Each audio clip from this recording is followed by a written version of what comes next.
এক পুরুষে গড়ে ধন আরেক পুরুষ খায়, পরের পুরুষ এসে দেখে খাওয়ার কিছু নাই। কেননা টেকসই উন্নয়নের সংজ্ঞায় সবচেয়ে গুরুত্বপূর্ণ দিকটি হলো বর্তমানে চাহিদা পূরণ করে ভবিষ্যৎ প্রজন্মের চাহিদা পূরণের জায়গাটি অক্ষুণ্ণ রাখা। কিন্তু তাদের দেখানো উন্নয়নের প্রেসক্রিপশনে এ বিষয়ে সুনির্দিষ্ট কোনো দিক নির্দেশনা নেই। বলা হয়ে থাকে, কৃষক বাঁচলে বাঁচবে দেশ, হবে সোনার বাংলাদেশ।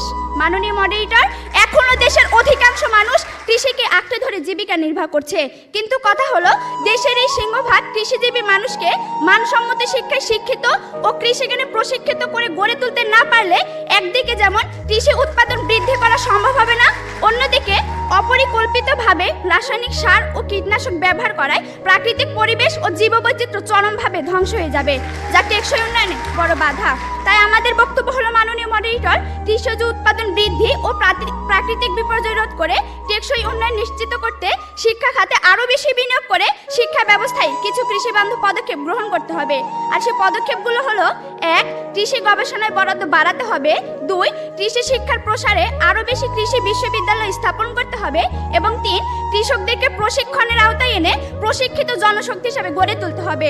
আর তার জন্য শিক্ষাক্ষেত্রে অধিক বিনিয়োগের কোনো বিকল্প নেই। লক্ষ্য করুন প্রতিপক্ষ, সাম্প্রতিক সময়ে বিশ্ব ব্যাংকের এক জরিপে দেখা গেছে বাংলাদেশের মোট জনসংখ্যার 70% বয়স 32 বছরের নিচে, যাকে বলা হয় ডেমোগ্রাফিক ডিভিডেন্ড। মাননীয় মডারেটর, আমরা বিশ্বাস করি ডেমোগ্রাফিক ডিভিডেন্ডে এই সুবিধা ভোগ করে আমরা খুব দ্রুত উন্নত দেশে পরিণত হব এবং দারিদ্র্যের হারও হয়তো সাময়িকভাবে কমবে।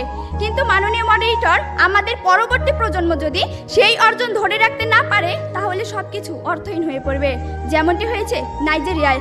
অথচ মাননীয় মডারেটর, আমরা যদি সিঙ্গাপুর কিংবা মালয়েশিয়ার কাছ থেকে শিক্ষা নিয়ে শিক্ষা খাতে অধিক বিনিয়োগ নিশ্চিত করতে পারি, তাহলে মানসম্মত শিক্ষা ও প্রশিক্ষণের মাধ্যমে দক্ষ জনসম্পদ তৈরি হবে এবং অর্জিত হবে টেকসই উন্নয়ন। প্রতিপক্ষ, আপনারা যদি উন্নয়ন ও টেকসই উন্নয়নের মধ্যে পার্থক্য না খুঁজে শুধু আর্থিক উন্নয়নের স্বপ্ন দেখেন, তাহলে তা হবে বোকার স্বর্গে বসবাস করার মতোই বোকামি। মাননীয় মডারেটর, এবার আমি দেখে যাব শিক্ষাক্ষেত্রে বিনিয়োগের সুফলটা কি। লক্ষ্য করুন প্রতিপক্ষ, শিক্ষা এমন একটি খাত যার কাজ হলো দক্ষ জনশক্তি গড়ে তুলে পুঁজির সঞ্চালন ঘটানো।